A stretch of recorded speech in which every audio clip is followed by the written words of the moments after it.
Welcome to episode 110 of Silver Lining for Learning. I'm very excited about today's episode on big data, the promise and the perils. I'm a co-PI on a National AI Institute on adult learning and online education, and we spend almost every meeting talking about and thinking about big data because AI and machine learning need really big data in order to be useful. But of course, there are also issues of bias and privacy and security. And if we collect big data that's not representative of the full population, then we're going to be in trouble in terms of the bias that we're building in. So it's a very complicated and interesting topic. And I was reflecting on the fact that education has sort of mishandled how they think about big data, in my opinion. Medicine does a great job because medicine and public health have stressed the benefits and been very careful to reassure people about privacy and security. And so even though medical data about somebody is incredibly sensitive, people have been pretty generous about opening it up, and they see the benefits in terms of fields like epidemiology. Social media has also succeeded in collecting a lot of big data, unfortunately, not by being honest and careful, but by being dishonest and careless, overemphasizing the benefits of sharing your social media data and minimizing or sweeping under the carpet what really happens to your data in terms of privacy and security. So they do okay. But with education, somehow we understate the promise. And I think, at least I believe, we overstate the perils. That what you're sharing via social media and medicine is so much more sensitive than anything that you could be sharing by education. It's odd to find ourselves in kind of a high risk category. So I don't know if our guests would agree with that framing, but I think that it's one place to start in terms of looking at the specific case of big data in education. So I'll ask each of our guests to introduce themselves and talk about some of the things that they're excited about, and we'll go from there into a conversation. So Andrew, will you begin? Andrew is a colleague of mine at HGSE, as is Avriel. Yeah, thanks, Chris. And a provocative opening salvo. My name is Andrew Ho. I'm a professor at Harvard's Graduate School of Education, again, a colleague of Chris and Avriel's. I'm a psychometrician, and my standard line when I say that I'm a psychometrician is that I know that sounds more like an insult than a job title, but it means that I study educational and psychological measures, in particular tests. And so I've come to big data through my training to think of large numbers of test scores. To be clear, that's not what we're talking about today, right? But I've studied in my time, we have a giant database of 450 million test scores that I and my colleagues have produced and generated over time. And to be clear, again, that's not what we're talking about today. And it might set a useful contrast between these big databases of structured test scores and what Chris is talking about and what we're going to talk about with Avriel and Katina. We often talk about the three V's of variety and velocity those kinds of new data structures that are much quicker and much more variable and much less structured, as Chris is saying, offer a great deal of promise and offer a great deal of peril. Perhaps, again, we might overstate them. So I guess what my framing for what I hope we can talk about, and then I'll pass it to Avriel and Katina for opening remarks, is that I always ask in test scores, what are the three W's? And by the three W's, I mean, who is using which data for what purpose, right? Who's using which data for what purpose, right? And I think in education, we have this idea that maybe it's an instructor using data for a formative good purpose. But what we know is that data travel and purposes shift and drift. And the problem, I think, with big data is that we might intend them for one purpose, and then that purpose shifts and drifts. And it can shift and drift to dangerous places, but perhaps maybe, as Chris is suggesting, our imagination is taking us further than and making us more cautious than we need to be. And that's, I think, what we can discuss in the conversation to come. So I'll pass it to Avriel.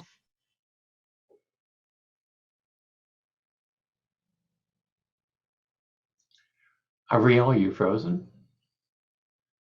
Avriel might be frozen. Katina, what if you go next? Okay, Andrew, great remarks, and Chris, very provocative. Katina Michael from Arizona State University. I have a joint appointment. I'm a professor in the School of Computing and Augmented Intelligence, and also in the School for the Future of Innovation in Society. And I study emerging technologies and their social implications. So we used to have a theory of learning, and we would apply these theories, we would do regression analysis, we would figure out what worked, and we'd go from there. Now we have all of this incredible new tech available to us, whether they're sensors in the environment or sensors in the person, or on the person, I should say, or behaviors. We are starting to analyze this through something called machine learning. And now we have millions of data points for individuals over their lifetime, even perhaps in some contexts over several years of learning. The question then becomes, what are these learning management systems doing? What are these open learning systems doing? What kind of data are these systems gathering? What's the secondary data use like? Are individuals and those who are learners actually aware that this data is being used in a particular way? Is this data being unsold to third parties? And the list goes on and on of potential implications based on the context and based on these agreements between universities and learners, and of course, platform management owners. So that's a bit of a segue into what I do and why I'm interested in this topic. So I think Avriel's having computer difficulties, and while we're waiting for her to come back, Kurt, I think you had a question. Yeah, and I can restate it when Avriel steps back in a brief way. But first of all, I want to congratulate all you for your robust and successful careers. And I've been watching you, reading you today in your posts and your videos. Katina, you have a couple of videos posted online. I've been watching intently this afternoon. And you also have an article. All three have articles on the web with the blog post. So please, if you're in the audience today, I know John and Dante are there and Dodzi are in our audience today. Do take a look at the article. Katina has one, just how much of higher education can be automated, which I think Dodzi in our studio audience will be fascinating reading, and Dante will as well. Avriel has an article, What All Data Scientists and Business Leaders Need to Know About Data Ethics and AI Bias. And then Chris and Andrew have written an article about big data analysis in higher ed. Again, Dodzi, you're going to find it interesting, the promises and pitfalls. I'm sure John and Dante and others in our studio audience, others watching later will. My question has to do, and it could be asked in two different ways. You've been very successful and, very quickly within your careers. And I'm wondering if you could talk to us about one or two things that happened to you early in your career that, for the sake of people who watch this later, we have a lot of graduate students watching this later who might be looking to you as role models and as someone they might contact in the future. And so I wonder if you could speak to what are one or two things in your career that jump-started you, that you could look back now and say, this enabled me to do more than I could have had this one or two events not happen to me. If I had said no to it, I'd really regret it, because it's that one thing, that initiative, that project, that event, that book. Could you speak to one or two things in your career, or that you can look back at that were really impactful, influential in your successes? Yeah, Katina, we don't have to stick with the same order every time, so I'm happy to have you start. And when Avriel gets unfrozen, we can definitely loop her back in. So why don't you go ahead? That's a great question. I think I was pregnant with my third child and got an opportunity to apply for an editor's role, an editor-in-chief role. And I thought it would be impossible, actually, Kurt, but that opened up a whole new world to my academics. And I thank the people around me at the time who supported me in learning about what is editing all about. But I really wanted to say it's impossible. No, I remember breastfeeding the baby while on the interview for this role, and coming up against later, as I found out, some very amazing professors, and I was only a senior lecturer at the time. So I think that was incredible. It meant that I was part of a society and a group of people that were all studying around the same topic, but from very different perspectives and disciplines. And that transdisciplinarity actually exposed me to a great deal. So technology and society is a very broad topic. I was a computing professional. Then I went into the field of computing in academia, but all of a sudden here I was exposed to sociologists, anthropologists, social scientists, psychologists, the list goes on, lawyers. And I ended up then getting a scholarship at my local university where I was teaching to study law, of all things. So here I was, computing and then law. What did that have to do with one another? Well, a great deal, as I later found out. So those were the two things: taking on an editor's job, and the second thing was going into a different field, which really exposed me to a great number of perspectives and challenges. So what you're saying is be bold and be comfortable in what makes you uncomfortable. And that leads to success eventually, and creativity. Andrew, you want to take a stab at that? Yeah, I mean, that's actually remarkably similar to Katina's story. So again, I'm a psychometrician trained in how to use and again not use educational test scores. And so I was here at Harvard as an assistant professor at the dawn of massive open online courses, otherwise known as MOOCs. And Harvard and MIT launched edX together. And in the lead up to those conversations, our provost Alan Garber convened a few folks who were interested in data, but perhaps from other perspectives, to a sort of roundtable conversation. And I got so frustrated with the conversation and the lack of sort of framing questions that I sent him an email proposing a series of frameworks and questions that he might ask. And then he asked me to chair a committee that put those frameworks into action, and it's called the Harvard X Research Committee. And so I asked my dean at the time, I was like, "This is not what I do. Can I say no?" And she said no. and so it's perhaps not just be bold, but be open to other people encouraging you to be bold, and then be bold. But I haven't regretted that for the reasons that I think Katina mentioned, that it forces you to sort of say, do my frameworks hold up in other disciplines and contexts, and encourages you to sort of refine your frameworks and principles for these new contexts. And all of that research continues to be the highest visibility research that I've done. And so, as well known as I might be in educational testing, if I think about just like how my ideas might have shaped the world in a broader way, it's because I took that risk, or was asked to take that risk, or sent that perhaps ill-advised email in my early career that I think has put me on my current path. So it's what John Crumboltz used to call planned happenstance, right? A little bit of planning, but also a lot of chance, and just being open to those possibilities has benefited me. And I recommend that to other junior scholars in moderation.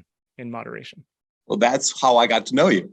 You're leaving that project got you all over the Chronicle of Higher Ed and Inside Higher Ed and wherever else. I'm sure many other media outlets, and I'm sure you were interviewed many times for the newest data, whatever that happened to be at the time. And we'll talk about that. I have a question I'll follow up later in the show about that. But we need to loop Avriel in, and so we had people discuss a little bit about their backgrounds and what they've been up to research-wise and other things. And I asked a question related to what's one or two things that kind of jump-started your career, initiatives or projects and so forth. So you want to add that into the start of your question? Yeah. Yeah, sure. Thank you for being patient with my wonky internet connection. So I'm a graduate student, PhD candidate at the Harvard Graduate School of Education. And I study the effects of algorithmic bias on adolescent identity development. And specifically, I'm interested in recommendation systems. So music recommendation algorithms, video recommendation, social media feeds, all of that good stuff. And I'm looking specifically at racial and gender inequities in the ways that algorithms treat individual users, and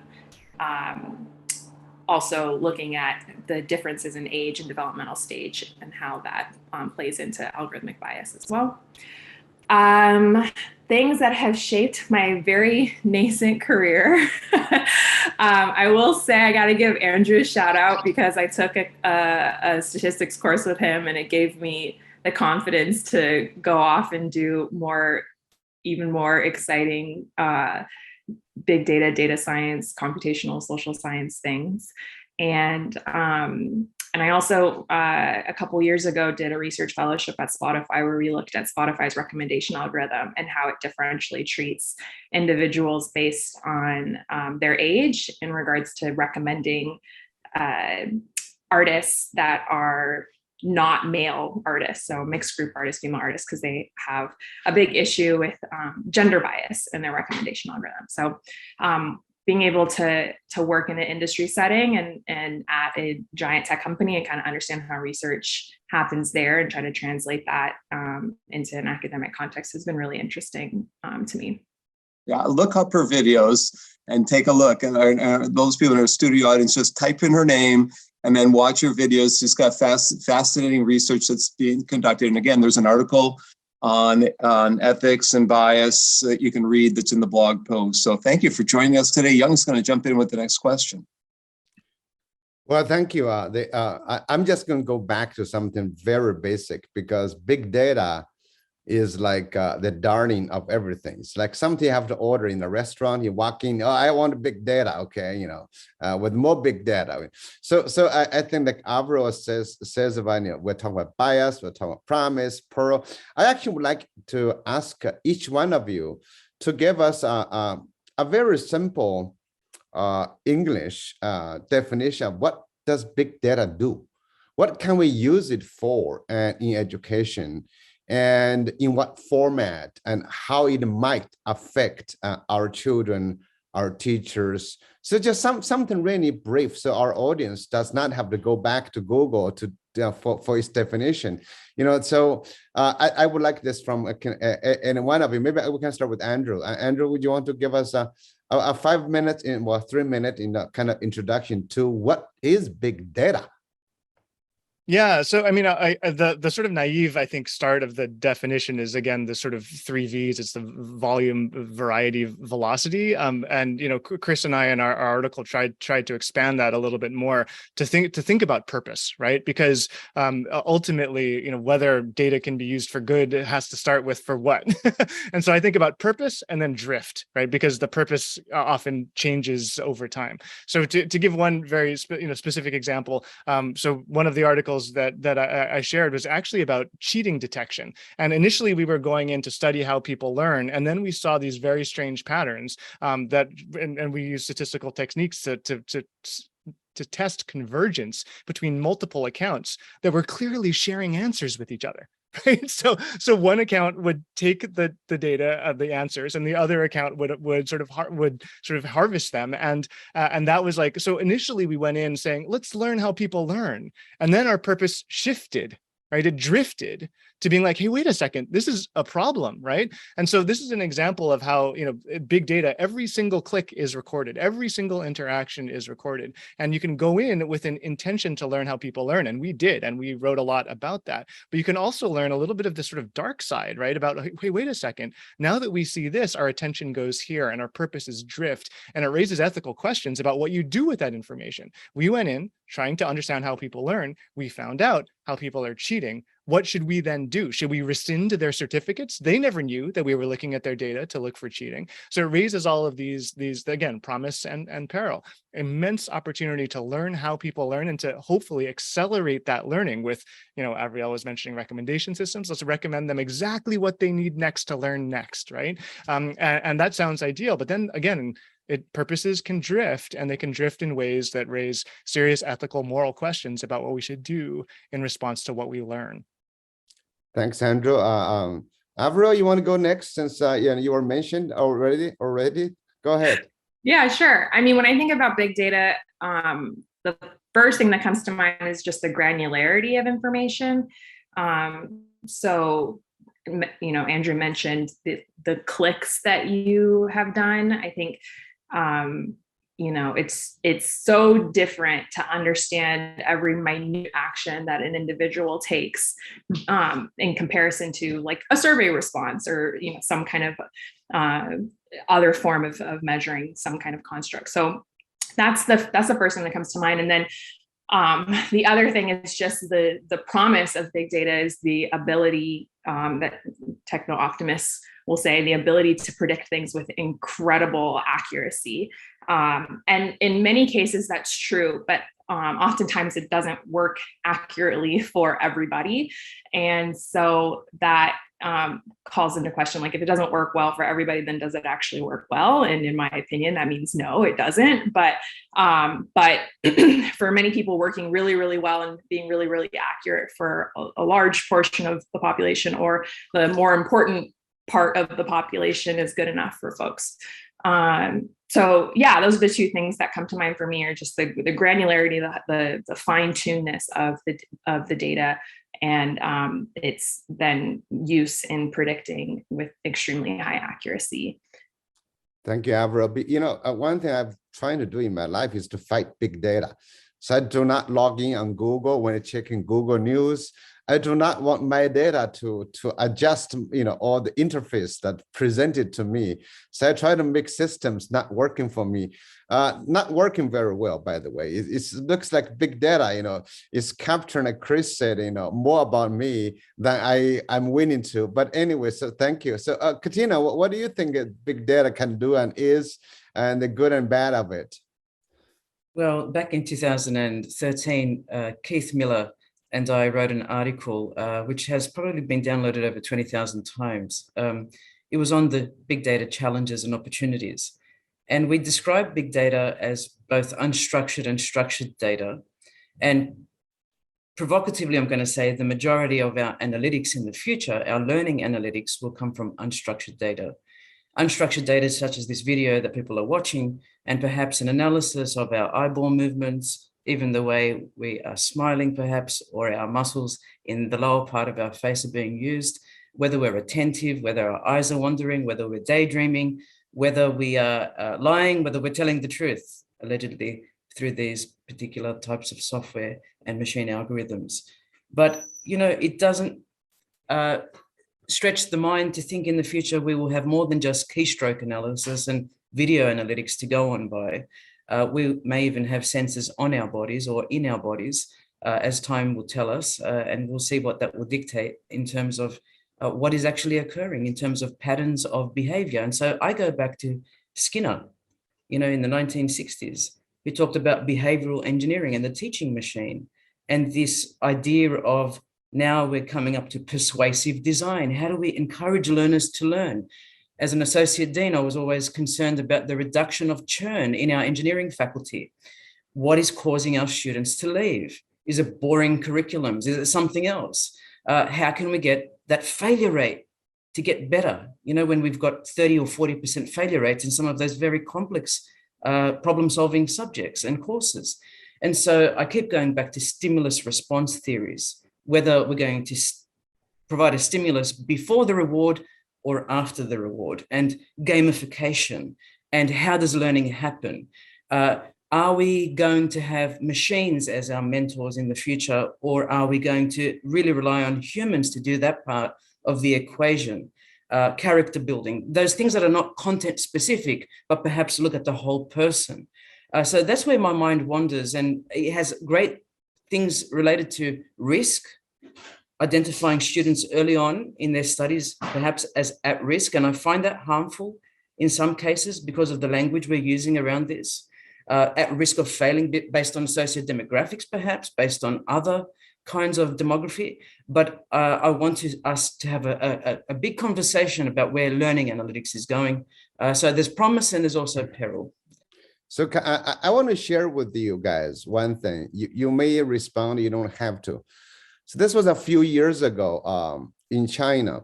a school worked with a technology company, and then they're basically monitoring all students, and they're using big data and to make judgment about if the students are paying attention to the teacher or not. And then they were also analyzing if the teachers attracting enough students kind of attention. So they have the cameras in the whole place, which caused a lot of interesting responses to that. So that is one use of big data. And I have not been able to visit the school, but I read a lot of news. Another piece of information I think is big data is in the US, many school districts are using big data to pre-analyze teacher applications for jobs. So, before, they visit a teacher, they look at your vita and resume, and then they make decisions for who needs to be interviewed as part of the final candidates. So I'm just throwing those out there for Avriel, Katina, Andrew, for you guys to think and respond if possible. And Chris, go ahead. So in 2019, I co-edited a book on engineering learning, and I wrote the introductory chapter to try to frame the issues. And one part of the chapter was about personalization, that personalization may be the single strongest lever that we have to improve educational outcomes, because the one size fits all is clearly fits some at best and none at worst. And it's just, we have to have data about individuals in order to personalize. But the personalization was not about adaptation only. People often get the two confused, and they think, well, you collect data about a student and then you adapt what they're being exposed to. As I listen to what you're saying, what I'm hearing in part is that if big data is about empowerment of the individual through the data, that's a very different situation than making judgments and constraining options for the individual through using data. And I think that when personalization is really thought of properly, it's about voice and choice and agency. And it goes back to Andrew's who is the data for? If the data is for the person that it's collected from, and it gives them insights into themselves relative to others, then I think it's harder for some of these bad things to happen. The other point that I would make is that I've co-edited a chapter and a scholarly article on AI and bias in education. And so I'm well aware, both of those talk about 5 sources of bias.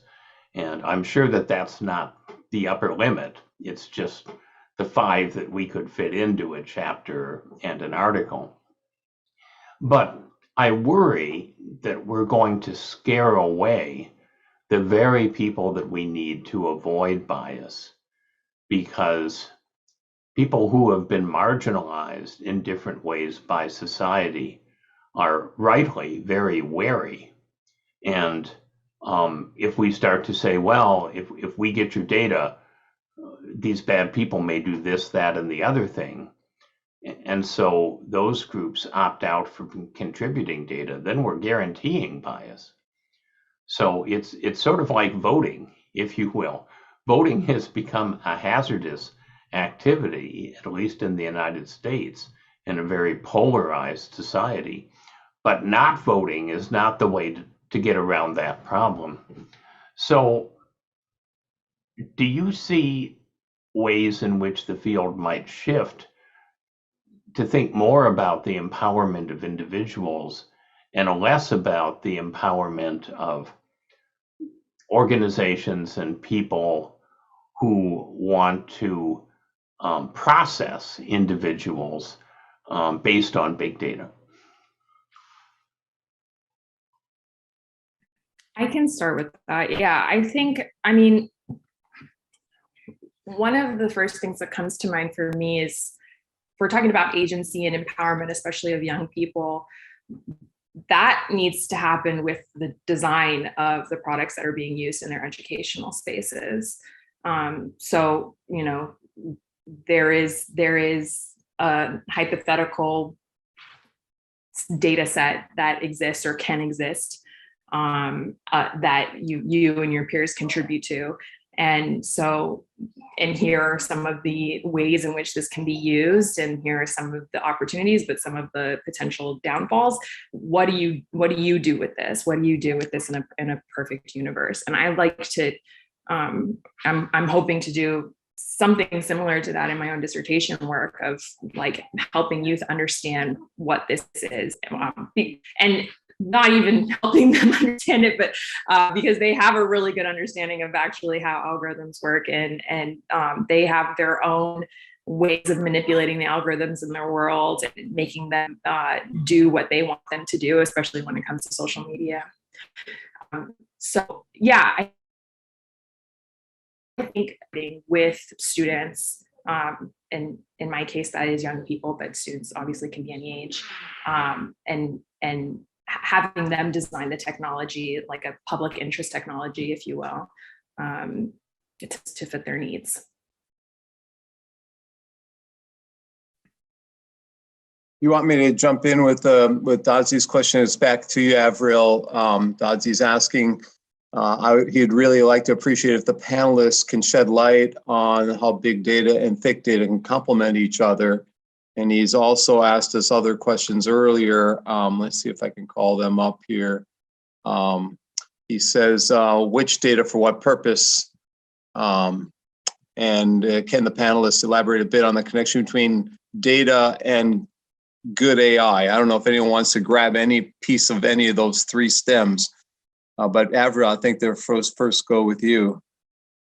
Sure. Yeah. I mean, that's also part of big data and thick data. If thick data means qualitative data, that's also part of some of the work that I do. Is like, here are, for example, this is how YouTube's algorithm is working, and this is some bias that we identified in this algorithm, and then take that to youth and ask them what they think about this, how they navigate these techno-social systems, or algorithmic systems, and like, to know that an algorithm, for example, is biased is one thing, but to know what human beings do with the knowledge of the biased algorithm and how they navigate those systems, I think is like a much more interesting thing to understand. Again, especially because youth have all kinds of coping strategies for navigating these systems. And so that's one thing that I'm particularly interested in, and how I think big data and being able to audit these algorithmic systems, and then kind of more rich qualitative data can complement one another. I think John's question, I think Andrew wanted to address that. Where does machine learning fit into this? I guess Avriel's already kind of, and Katina already answered that question, I guess, for us, and maybe we can move on. Does anyone want to address any of these audience questions before we move on? I should say, Katina, I mean, you mentioned machine learning earlier. I'm happy to have you take a stab. I've got all these thoughts running through my head, Andrew, all the way back from Yong's very pertinent remark about a case study in China. I also studied that same case study. And not only were they using eye trackers and mood detection and other things in the classroom, so students had to stand up or sit up straight for the whole time looking attentive, but they also opened it up to the external world. So any strangers could actually log in anytime they wanted to the classroom. And when people were actually interviewed about how that felt, one young person said it felt like a jail, of course, anonymous, but this was from a credible source. So it felt like a jail. And I felt, because people were watching from outside my family, particularly, and my family could also log on, I had to do the right thing all the time. So almost like our behavior changes based on the technologies that are being used. And so we can think about a future where we leave our front door, perhaps, and perhaps, on our best, behavior. And not that we shouldn't always be on our best behavior, but the world, is a theater. It becomes total visibility. It's an external theater that we're playing to. And I think we have to be conscious of that from the surveillance perspective. I think, Chris, you also spoke about very important things. I would say when we studied the same thing at my former university, the University of Wollongong in Australia, I was chairing the secondary data use of actually learning analytic systems that we were building. We said no to external retailers. We said no to third parties. We said informed consent had to happen. When? It's really hard to get it. Do you get it at the beginning of one course, several courses from each subject, from each teacher? At the beginning when you enroll in the university, day one, do you really understand as a high school leaver that, what does that mean? That my data is going to travel with me. It's going to be analyzed across courses. And then we start thinking about empowerment. Well, how do we empower? This is a call out, not in a negative way to the learning management platform providers, but let's get participation going. Let's also look at training data sets that don't only exist in universities where there's affordability, where the majority of the demographic actually has the propensity to pay. We're talking about diverse communities and colleges where these different learning systems are being utilized. So what training data are we relying on? Is it enough to have studies from MIT and Harvard? Absolutely not. Not even enough from ASU. We've got to go beyond that. We've got to look at who is going to university, what courses are being completed, what's needed in society, and then look at those training data sets. And going back to what Avriel was talking about, this notion of participation and empowerment. Empowerment only happens when we involve those communities that have been marginalized. Otherwise, we continue to exacerbate the marginalization. Yeah, I'll just add to that too, and it sort of circles back to a few probing questions from earlier, right?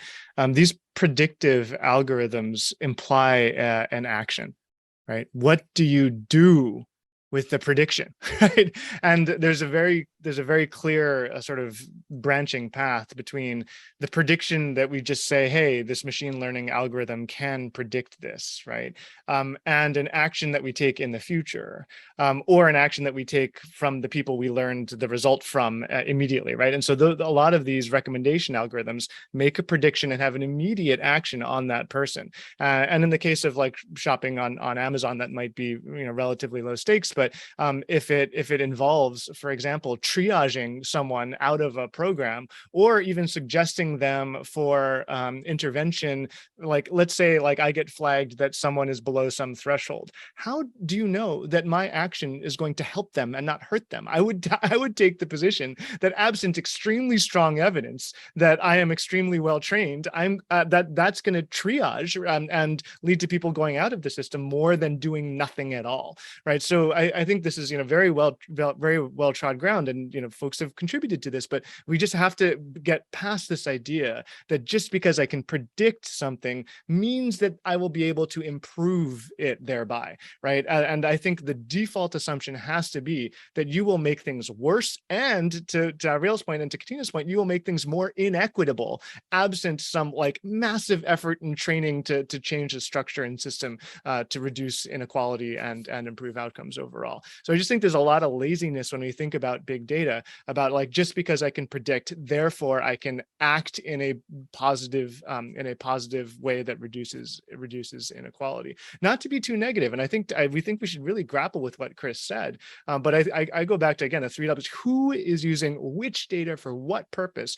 And the problem is that the who is oftentimes these actors with massive amounts of power who are never really giving it back to the people whose lives we want to change, and trying to find a way to circumscribe that power, the who, the actor, the agent, right? And not let it drift back to those actors and agents who already have the power. That's a really difficult design problem, but it's one I think we can sort of set as the goal and work towards. And I think that's the good AI kind of ideal, but it's and we need to just work towards that end.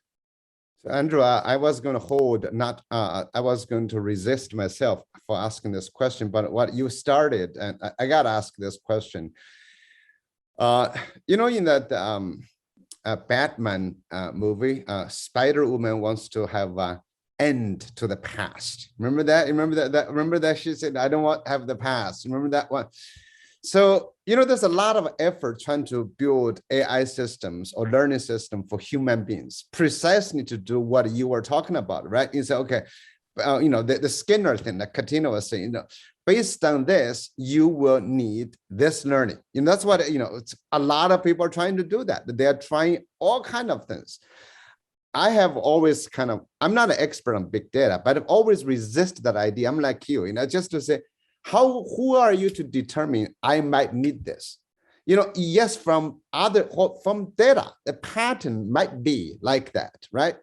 So I'm very worried about educational systems when they have individual record for the child from early on. You apply that predictive power. When you're 3-year-old, you will go this.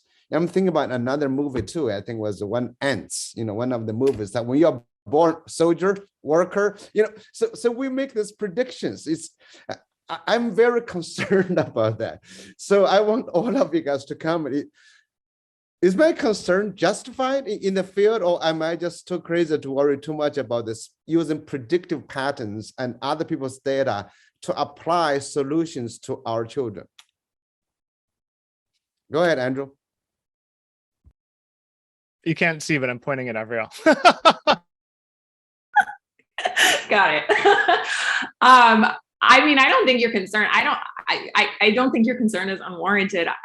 I also don't think there's ever going to be a scenario like, I love the movie Ants, by the way. But I don't think that's, oh, I'm froze.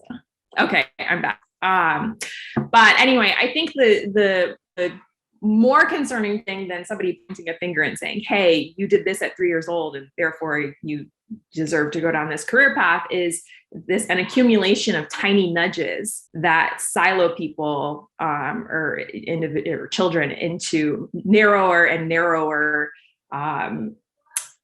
visions for what could be possible for their futures.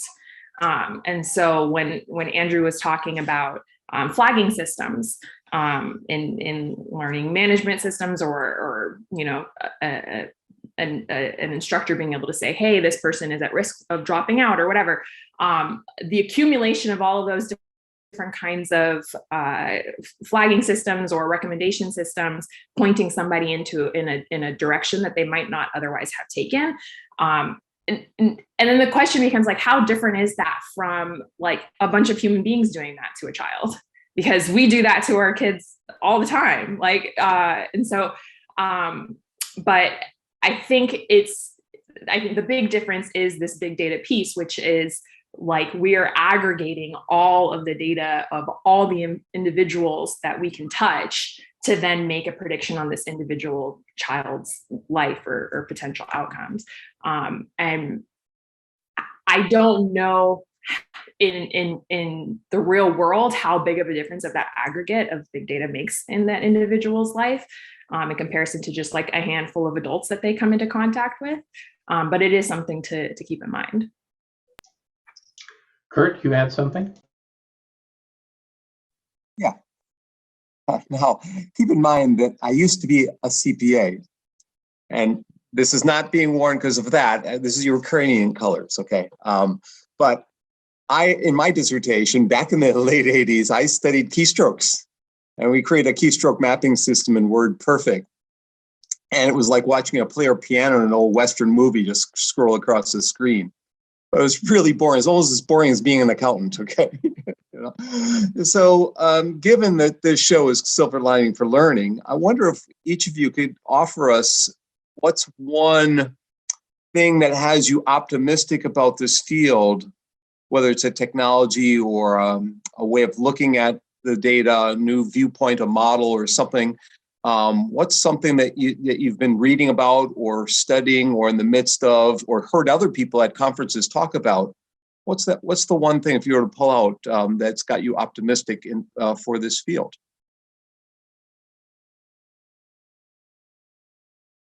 Katina, I guess Andrew wants you to start.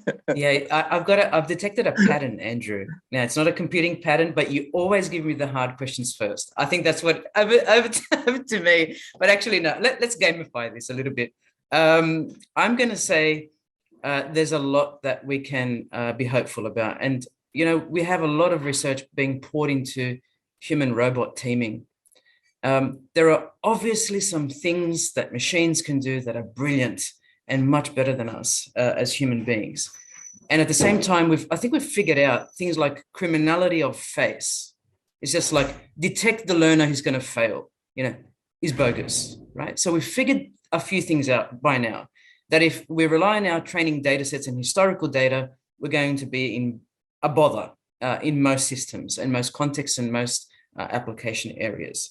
So I want to sort of shout out to people like Nancy Cook at ASU, Luke Tate at ASU, Sydney DeMello at Colorado, who are looking at the tie between humans and machines, this notion of human systems engineering, Erin Chewy at ASU as well, looking at how can we leverage the power, okay, of technology and of machines. Perhaps it is in the context of feedback to students and quick feedback, not waiting 2 weeks for an assignment to be returned.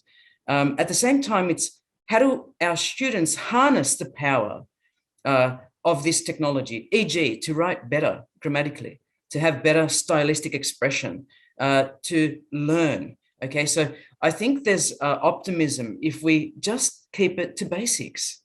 We don't have to go beyond and say we're going to do eyeball movement tracking for X, Y, Z, or we're going to read your mind and know when it's best for you to learn, okay, I get it. The NSF will give us funding for that, but what do we always come back to? We come back to, but really just because we can, it doesn't mean we should.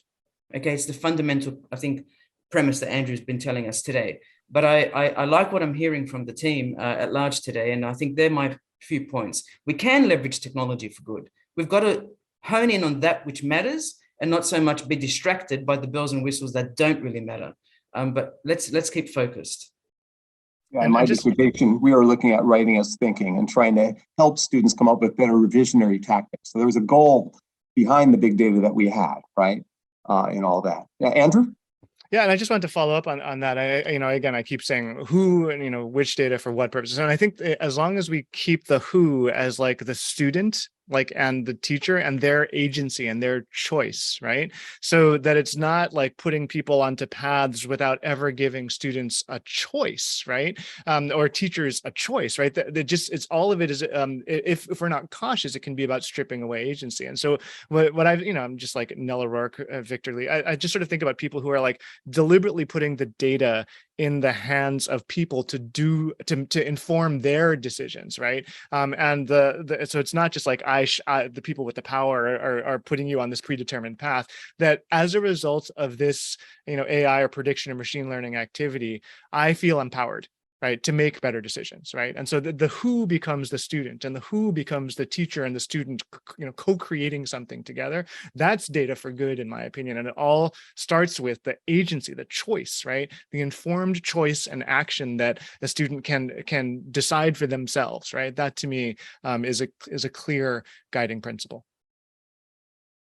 Yeah, I'll add to that. I gotta say, there's maybe there's not a whole lot that I'm really hopeful about in this field, just because I spend so much time thinking about how terrible things can go for the most marginalized among us. And even when we have the best intentions, the society is set up in such a way that like people get harmed even when you're trying really hard not to harm them. So it's really tough for me to be optimistic in that sense. But I will say that one thing that I think is really powerful about the ability to make recommendations for youth, for students, that pool together the resources of big data is kind of goes off of what Andrew was saying in terms of showing people that there are other people out there like them. And saying like, so an example of this, I think for me, especially in the realm of social media, is like, I might be a young girl of color with a specific disability in my school, but thanks to an algorithm, I'm actually able to find a community of individuals who have the same life experiences as me, but they just live somewhere else across the world. And so like the idea that computers can learn so much about us and understand so much about us that they can then connect us to other individuals who are having similar life experiences as us, especially when our life experiences can feel very disempowering, is what keeps me hopeful. And I hope that those who are thinking about the use of big data and algorithms, machine learning in educational contexts, keep in mind that we have to make sure that these technologies work well for the most invisible, the most marginalized among us. I'll jump in on this question as well. I'm optimistic about the emphasis on data science that's emerging, not only at the college level, but at the K-12 level. Because if you don't want to be manipulated, as Avriel and others have said, understanding how the system works is really important. And if I were to name the two most important mathematical types of knowledge that students should have when they graduate from high school, it would be data science and statistics. Neither one of which is part of the mathematics curriculum. Incidentally, why we think that the ability to factor is somehow going to be an important asset in adult life is a mystery to me. But if we can get really good data science courses that use real world examples that are of the type that we're discussing here into the curriculum, college and pre-college, and we couple it with really good courses in statistical reasoning, I think that could make a huge difference in terms of an educated population. You know So what? I just have Go to ahead. give a shout out to this is very rare, so but I will give a shout out to Harvard admissions. So just a couple of weeks ago, you may have seen applicants to Harvard should excel in a challenging high school math sequence corresponding to their educational interests and aspirations. So, and the ... specifically, calculus is neither a requirement nor a preference for admission to Harvard. They say rigorous and relevant data science, computer science, statistics, mathematical modeling, calculus, and other advanced math classes are given equal consideration in the application process. Good for them. All right. Well, we won't criticize Harvard for any of its decisions, but we joke about Harvard all the time. So time just flies so fast because this is such a really it's unending topic. So I have another really very quick question for you. When Chris was talking about, actually all of us talk about data science. What should you know? What should you not know? And there are many different ways to approach data, but like Andrew, you are reading. So my actually very basic interest is this. I'm going back to individual learners. Think about learning analytics. Individual learners, you have this kind of basic psychological thing that's called human being, maybe universal. But then the context, I think, Avriel, you appreciate it. This is like if you were born like in a Chinese village, like I was born in, the opportunities you have, the people you meet, the daily things you interact with, definitely they're different from Cambridge or actually Phoenix in Arizona. So when you apply like a tool, let's say a learning system tool, many companies are trying to market them, as personalized learning tools. How do you get people to react, to bring their local context to a universal global tool that's invented for others? I know you may not be in the system. You guys may not be making things like that. I'm just thinking about you as an expert. How would you comment on that? It's not a hard question, you guys. Go ahead. Katina or Avriel or Andrew, anyone? Oh, Katina, well, go ahead. I think it goes back to this fundamental precept of who is all this for? If it's for the individual, if it's for the learner, if it's for the person who's being educated so that they can make a contribution to society and have a fulfilling life, then the kinds of tools that are built are going to be very different than tools that are for monetizing venture capital or tools that are for keeping the status quo in power. And so in a sense, there is a strong ethical dimension to big data in education in the same way that there's a strong ethical dimension to every aspect of education, because the stakes are so high in terms of influencing the future of society. So we've got just a little bit of time left. What I'd like to do would be to give each of you a minute to just say whatever you would like to say to people who watch this program in terms of how you would hope that they would think about the decisions that they make about big data. as they encounter this in their lives. And then we'll ask Young to introduce our show 111. I actually wanted to comment on something Yang had said at the very beginning about wanting to opt out of the system, like not use Google, and how incredibly difficult that is. And so for those of you who are also like, I can't opt out, but I want to opt out, my suggestion is to just like input as much noise as you possibly can. So there are Chrome extensions, there are all kinds of fun little tools that you can do to just like fill your cookies with junk. And that's basically as good as being anonymous. So that's my takeaway for everyone.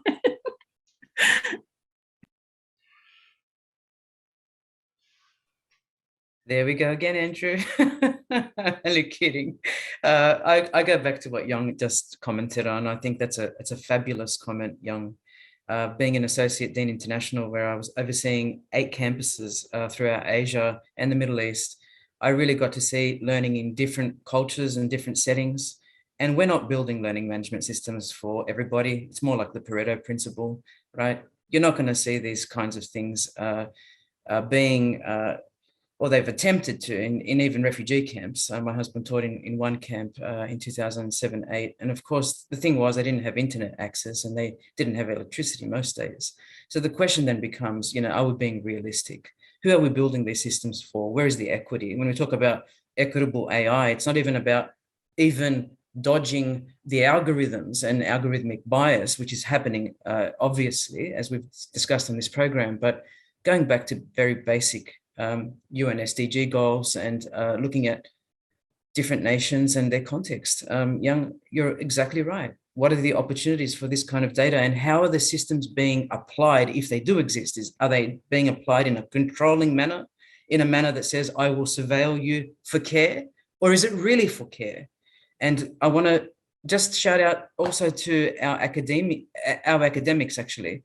Why are we academics? Because we care, right? Because there's a personalized reach to the individual learner. And I'm not saying systems can't be used. I'm the first person to use collaborative tools in my classroom to generate that kind of awareness about the kinds of productivity tools we could use in the workplace and how we could harness them. But I go back to why are we there in the classroom with our students? And those business models that we need to be very, very, very sensitive about, which talk about, ratios between academics to students, whether machines can be an intervention. Well, let's talk about those socio-technical interventions. What will work when, and when is it for pedagogical reasons, not for reasons of money, as we all pointed to a moment ago. Yeah, learning theory teaches me that I should just repeat what I've said before, because that's the only way. So I will say, like, again, the 3 W's guides me in both educational testing and big data, right? Who is using which data for what purpose? And then keep in mind that those purposes shift and drift in often very predictable and potentially damaging ways. But to solve, and I guess I would say, look at student and educator agency as a sort of North Star, right? What are the choices that your products or algorithms or learnings are helping them make? But to close with, again, another silver lining, I'd just say, a shout out to the research community. There are ways to anonymize or reduce the likelihood of identification for data in ways that never circle back to the original individuals. And we're learning a ton from those data. And so that's where I think Chris was saying earlier that there are ways in which I can hope that people will continue to opt in when there are those privacy guarantees, so that we can continue to learn how people learn and accelerate learning in the future. Well, I just want to say how grateful we are to the 3 of you. We know how busy you are. This is a topic that I'm sure puts you in great demand, and we greatly appreciate the chance to have this conversation with you, and hope that it's been a good learning experience for you as well to interact with each other and us. Yang, do you want to talk about next week? Yeah, but I got to fill my Google with some big data first, big messy data to mess it up first. Avriel, thanks for the suggestion.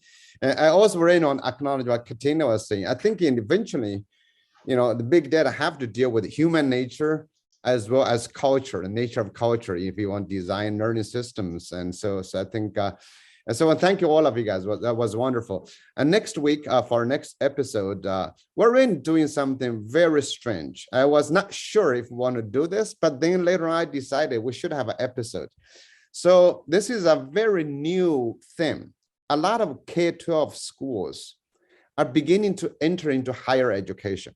So many of you might have heard about High Tech High. Now High Tech High has a graduate school of education. And it's been running for a while, it's been accredited. There's another one, it's called Bridges Academy for the twice exceptional students. I don't know if you guys know about twice exceptional students. The twice exceptional is basically you are great, talented and gifted, but on the other hand, you maybe belong to special education. So they've been running the school of K-12 for a while in Los Angeles. Then now they have a graduate school to prepare graduate students. So I thought this is a very interesting thing to see how K-12 is expanding into higher education. And of course, higher education has always run K-12 schools for a long time. So next week, we're going to really talk about this to say, what's the new possibilities given all the technological changes, given all COVID? And so I've invited the president of High Tech High Graduate School and also a student and a school leader from the Bridges Academies for next week. So that's episode 111. Thank you.